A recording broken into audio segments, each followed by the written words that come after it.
I bought $100 worth of Higurashi Manga.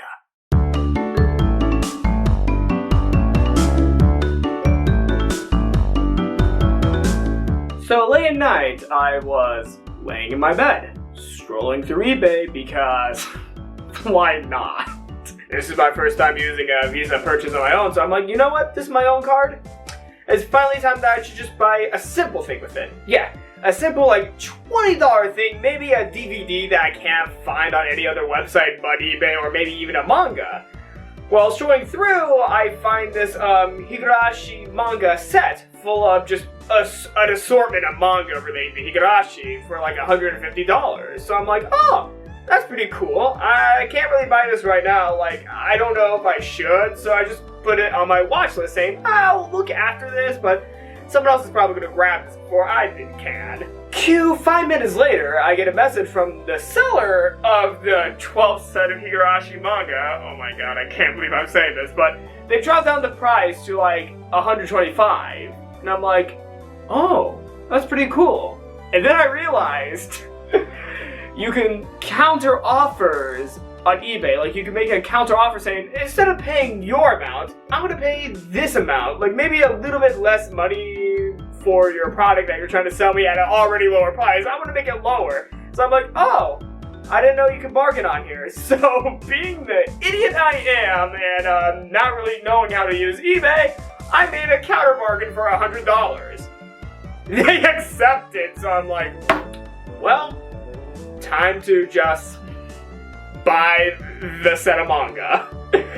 Like, seriously, the story is just me just trolling around on eBay, and then all of a sudden I just found myself buying $100 worth of Higurashi Manga, along with 2 novels and 2 things of Umineko. So technically it's not 12 volumes of Higurashi Manga, but these are an assortment of novels, anthologies, and manga of the When They Cry franchise. So everything is of the When They Cry franchise. So the first manga I'm going to showcase in this video is the first volume of Katanabana Shehen, which is actually an anthology series created by multiple artists who worked on previous manga of Higurashi. Like the previous art, they came back for an anthology series that focuses on fan-submitted stories. So they drew, I believe, from what I looked up, these are fan-written stories of the Higurashi franchise that were drawn by the manga artists who were behind the main arcs. The artists behind the main 8 arcs drew fan-submitted stories based on the Higurashi universe, with 2 of the artists being Yutori Hojo, who drew the Mayakashi and, well, this is Watanagashi. This is Mayakashi. The Watanagashi and Mayakashi mangas, along with Jiro Suzuki, who drew the Tatariroshi manga.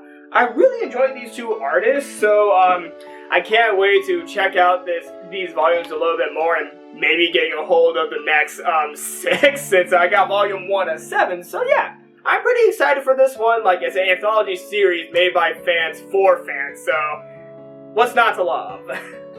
Now, this next one I'm going to show you is actually a more interesting story for the Higurashi universe, which is Utsutsu Kurashi Hen. Yes, Utsutsu Kurashi Hen is a strange, I would like to say a side story per se, because it's basically about a thing that occurred within St. Lucia Academy with Shion Sonozaki. From what I know, a male teacher had just died, and this girl has some problems going around her story regarding that teacher's death, and Shion gets involved with this girl's story. So basically this is a 5-chapter one-shot manga, so basically I have the entirety of this arc right here, right now. So yeah, I'll definitely check this out in the future. Like, I've been like looking at the first few pages, and they're pretty cool looking. Like, the color pages are really cool. But other than that, I'm gonna have to learn more Japanese to learn more about what's going on in this story. So yeah, this is Utsutsu Kurashi Head. So, the next thing I'm going to show you all is what I would consider the most rare thing of this collection that I've just bought. Like, I think it's rare for both to have this in the West and to have this in Japan, which is the Tatarigoroshi and Himasabushi novels within the Kodansha boxes. Yes, these boxes are what I think to be the more rare parts of these two books. Like, these boxes right here, they're more rare than the books themselves, for which, I have to say, I really like, the idea of Higurashi being in a novel format, though, I'm not 100% sure if these are, you know, exact translations of what occurred within the visual novel. Like, are these, like, word by word, the exact same things that I've said in the visual novel Higurashi? I'm not 100% sure, since I can't read, novels just yet in Japanese. Like, I could probably learn how to read manga before I could read novels, so it might be a little bit longer before I get into these two, but I still think these are pretty cool because these are like rare boxes for a novel adaptation of Higurashi. And I believe the Tatarigoroshi novel gave me a pretty cute bookmark of Satoko. I'm gonna use this bookmark.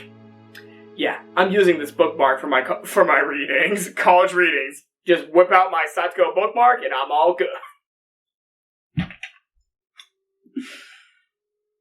Moving on. So the next thing I'm going to show you all is actually something I own both in English and in Japanese now, which is Volume 3 of Sumi Horoboshi. So yeah, basically I own both the English edition and the Japanese edition of this manga volume, for which I'm gonna say this now, I like the look and feel of the Japanese version a lot more than the, you know, English version. Though the English version, I can obviously understand because I obviously can speak English, but the Japanese version, I just think it looks a lot more pleasant in presentation than the English one. Even though these are basically the same book, I just like the... Am I holding... I'm holding this upside down. Oh my god. Okay. I like the presentation of the Japanese version a lot more than the English version. Though the English version is basically the same, I just like how clean this looks compared to this version. Like, this version is still really good. Like, don't get me wrong, I love Yen Press's translations of manga. I believe Yen Press does the best job of all the localization companies. Of all the localization companies, I believe Yen Press does the best work. But it does not compare to the Japanese version of the manga. And yeah, it just feels nice to hold, feels nice to look at. I just can't express enough how much I really enjoy having both versions to, you know, be able to tell the two apart. And the English version is a little bit thicker than the Japanese one, but this has like translation notes and all that jazz, so I can see why this is a little bit thicker than the Japanese version. The next thing I'm going to show you is actually not a Higurashi book, but instead it's the first volume of the Umineko manga. I don't really have too many comments about this since I've not really gotten to Umineko yet as of this recording. Probably the time when this video comes out, actually. Around the time when this video has come out, I would have played like the first few chapters of the first game of Umineko, but as of right now, I've not played any of Umineko, so I've not even looked inside the first volume of the manga because I don't want to spoil anything. Like, I don't want to spoil anything of Umineko at the moment, so I've not even looked inside the first volume of the manga. But I have to say, I really like this cover, and just like the Sumi Horoboshi manga, it just feels nice to hold. This really feels nice to hold. So the next thing I'm going to show you is something pretty interesting, which is the Case Anthology series, for which I have volumes 3, 4, and 5 of. Just like the first thing I showed in this video, these are basically an anthology series written by multiple manga artists who really enjoy the Higurashi series, with this one being the only one I've actually looked through. Like, I've not looked through volumes 4 and 5 at the moment because I've mostly been looking at volume 3, even though I don't have volumes 1 and 2, but let's just be honest here. Anthology series, you don't really need to get them in order, though it's great that you have them all the volumes. Like, it's great that you have all the anthologies, but you don't need to read them all in order, so I do not feel guilty reading volume 3 a little bit, and I held it upside down. Did I hold it upside down the whole time? I'm so sorry. This is the right side up. So yeah, basically, all I have to say about this anthology is it looks cute, it looks hilarious, but I just gotta understand a little bit more Japanese in order to fully enjoy it. But I enjoy seeing the multitude of artists coming together to draw this really funny,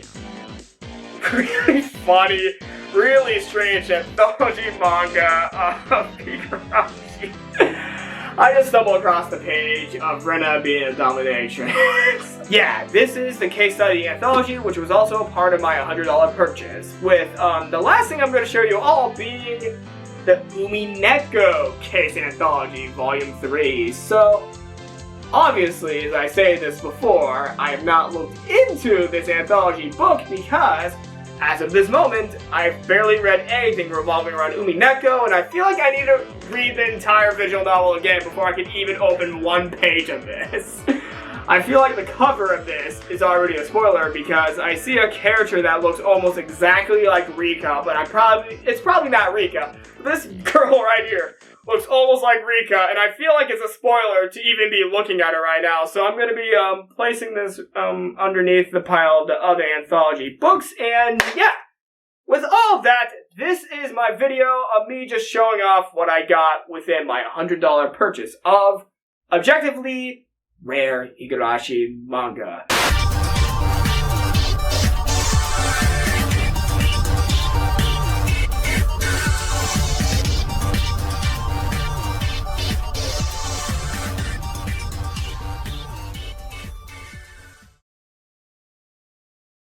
Okay.